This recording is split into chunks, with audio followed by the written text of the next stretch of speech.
Welcome to the Defensive Driving Training for DSPs. This training is designed to protect you, the individuals we support, and our community while on the road.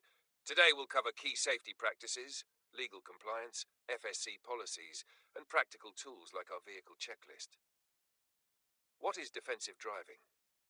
Defensive driving is more than following the rules of the road.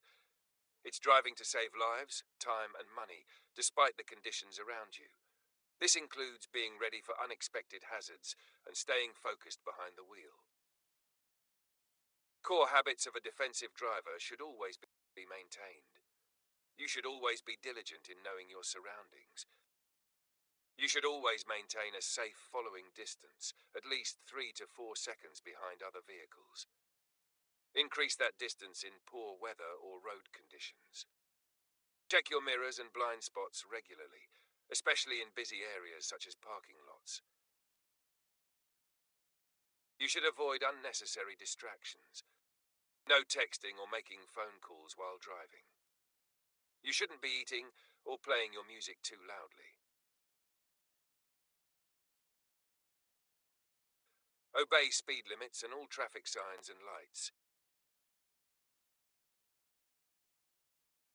Stay calm under pressure, especially around aggressive drivers. Responding to road hazards. Road and weather conditions change fast. Be ready. Slow down in rain, snow, fog, or smoke. Be prepared to cancel transport services if conditions are unsafe and notify your supervisor. Monitor FSC communications before driving, not during. If another driver is tailgating or driving aggressively, don't escalate. Stay calm. In case of breakdown, pull over safely, call your supervisor, and follow emergency procedures. When transporting individuals, everyone is to wear a seatbelt. No exceptions. Avoid road rage. Individuals may be especially sensitive to escalated behavior. They may even mirror your behavior. Depending on your individual's safety needs, you may have to consider where they are seated in your vehicle.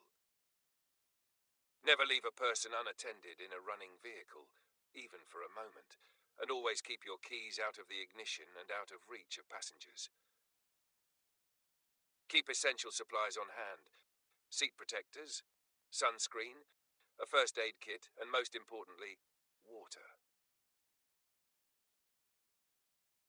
Before you're authorized to transport individuals using your vehicle, you will need a few things: a valid Nevada driver's license, proof of vehicle registration, vehicle insurance meeting or exceeding NRS minimums, a completed vehicle safety checklist, renewed annually and/or at the supervisor's discretion, a current motor vehicle record, and completion of defensive driving and transportation safety training within 3 months of hire and every 1 year thereafter. Required vehicle inspection. Each year, your personal vehicle must pass FSC's vehicle safety checklist. Your supervisor must sign off on lights, turn signals, tires, mirrors, wipers, visible plates, seat belts, horn, brakes, dashboard warning lights, and finally, your heating and air conditioning system. What happens if you let your insurance lapse? This will result in the immediate suspension of your transportation privileges using your personal vehicle. What happens if your driving record changes? You will be required to notify your supervisor within 24 hours.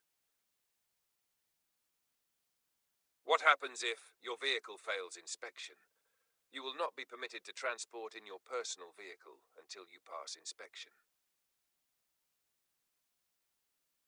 What happens if you transport without current paperwork?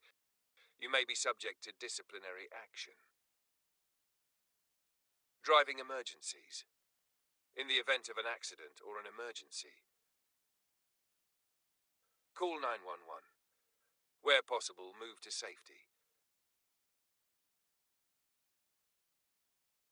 Contact your supervisor immediately so he can submit a general event report and follow FSC reporting procedures.